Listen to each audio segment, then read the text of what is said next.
stopper showing or not stopper showing.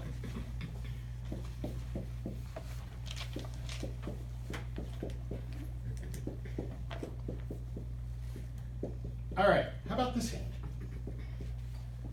And we will once again have one no by partner, two spades by opponent.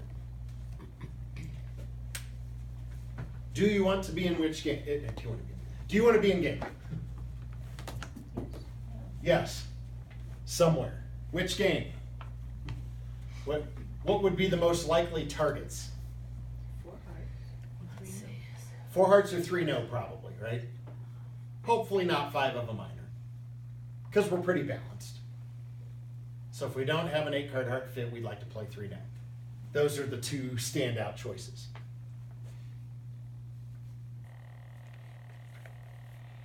Now, we actually looked at a hand similar to this either earlier today or well, maybe a little earlier. Not exactly like this. I know we did last week. What did we want you to do with this hand when we talked about it before? Does anyone remember? Double? Stamen? Yeah, double. So you've got the right shape for double, but remember that double tends to be a weaker high card holding with this kind of shape. Oh, yeah, right. So what was the stronger path? How about a cubid? Right? So remember we said that cubid works like stamen here. So three spades should say, partner, I'm game forcing and I have exactly four hearts. If you had a fifth heart, you'd have started with three hearts. If you had three or fewer hearts, you probably wouldn't be looking for a major suit fit, even though opener could have five, right? So this is a pretty straightforward proposition, right?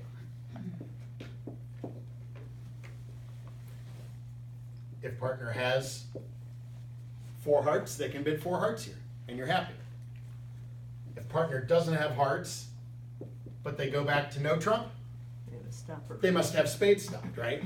Since the opponents have introduced a suit here that we need to at least have some concern about. So whatever partner bids, you're going to pass next, right? Partner bids 3-0 or four hearts. I think we're done. Good here, right? If you play lebensohl and you have this auction, you just denied a spade stopper. So partner opener actually knows that you not only have four hearts, they know that you do not have a spade stopper. How does partner know that?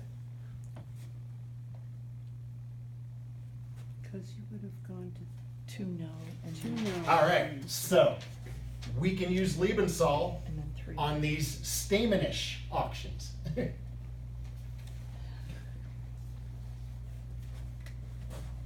Is that actually an adjective?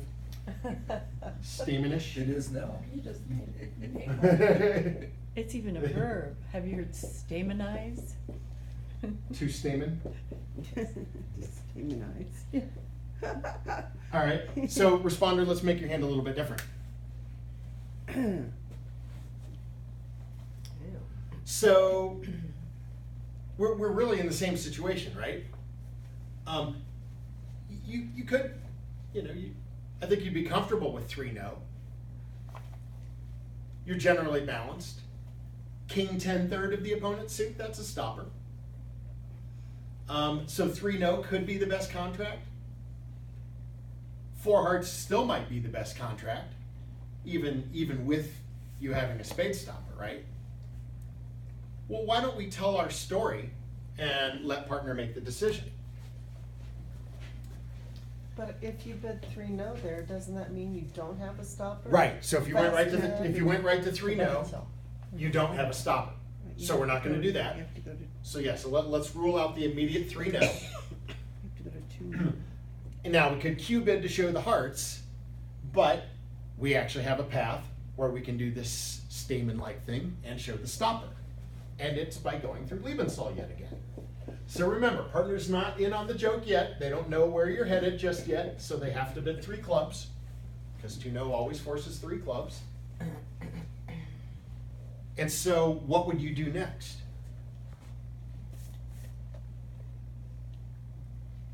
3 no. 3 spades? 3 spades. Okay, how about the cubit?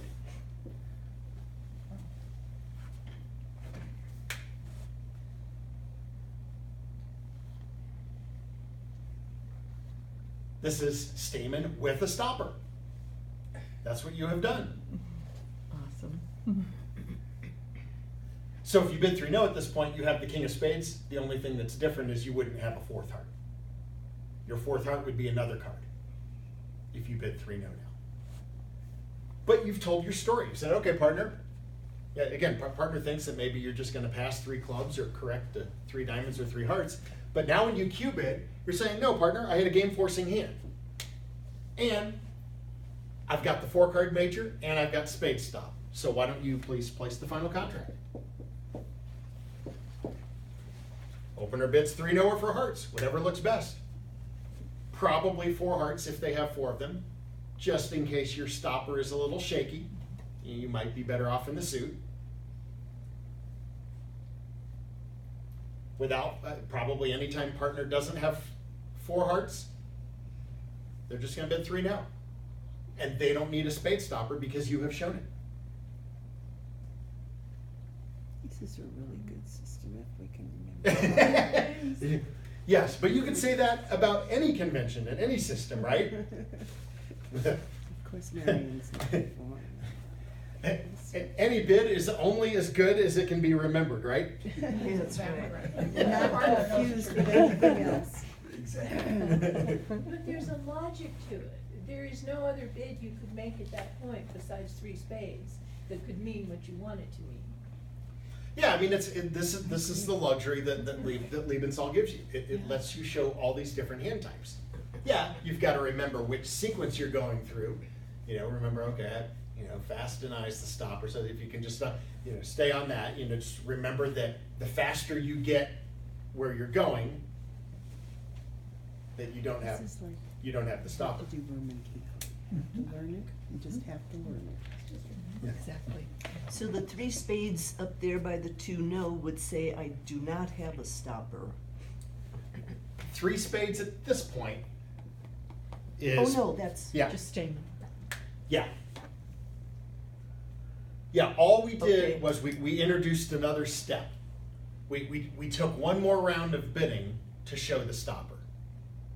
If you had bid 3 spades right away and failed to go through Lebensohl, you deny the stopper. That's the fast denies. okay. Slower rather. So I actually don't think it. Again, people are kind of scared of this stuff. It sounds complicated. It is. Like anything else, sure, it's one more thing that you have to remember. But as far as the approach, the convention itself, I don't really think it's that involved. I mean, I play a lot of things that I find are much harder to remember than Lebensohl. That you do. So, I mean, I gotta go back and every time I play with Spencer, I've gotta go back and look at system notes and remember what my responses are to Jacoby 2 no trump. Because there's, 100,000 different responses. And there's not only a response to the first bid, but there's responses to repeated asking bids by partner after that. So, you want to talk about being tormented. And for things that don't necessarily come up that often too. So by the time they finally do come up, you're like, oh, what was that? But you're right, this is gonna come up all the time. And Marilyn just made a good point.